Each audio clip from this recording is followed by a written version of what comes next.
ഇന്ന് നമ്മൾ ഡീൽ ചെയ്യാൻ പോകുന്നത് PSC പരീക്ഷയ്ക്ക് ശതമാനം എന്ന ഭാഗത്ത് നിന്ന് സ്ഥിരം കണ്ടുവരുന്ന ഒരു ടൈപ്പ് ചോദ്യമാണ്. കറക്റ്റായിരുന്നു. ഒരു പരീക്ഷയ്ക്ക് വിജയിക്കാൻ 40% മാർക്ക് വേണം. അപ്പോൾ 40% മാർക്ക് വേണം ഒരു പരീക്ഷയ്ക്ക് വിജയിക്കാൻ. 100 മാർക്ക് നേടിയ ഒരു കുട്ടി 20 മാർക്കിന്റെ കുറവിൽ പരാജയപ്പെട്ടു. അപ്പോൾ 100 + 20 120 മാർക്ക് നേടിയിരുന്നെങ്കിൽ ഈ കുട്ടിക്ക് വിജയിക്കായിരുന്നു. 100 + 20 അതായത് 120 മാർക്ക്. 120 മാർക്കാണ് 40%.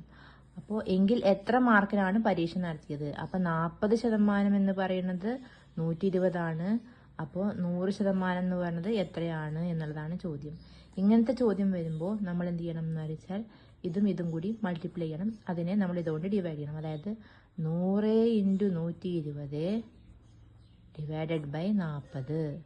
അപ്പോൾ എത്ര വരും?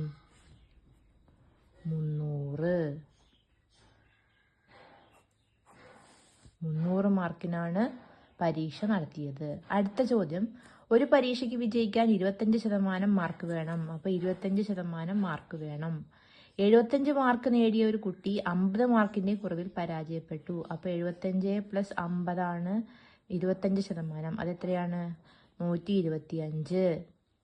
എങ്കിൽ എത്ര മാർക്കിനാണ് പരീക്ഷ നടത്തിയത്? അപ്പോൾ 25 125 ആണെങ്കിൽ 100 എത്രയാണ്? 100 എത്രയാണ്? 100 × 125 ഡിവൈഡഡ് ബൈ 25. അപ്പോൾ ഇത് എത്ര വരും? 500 മാർക്കിനാണ്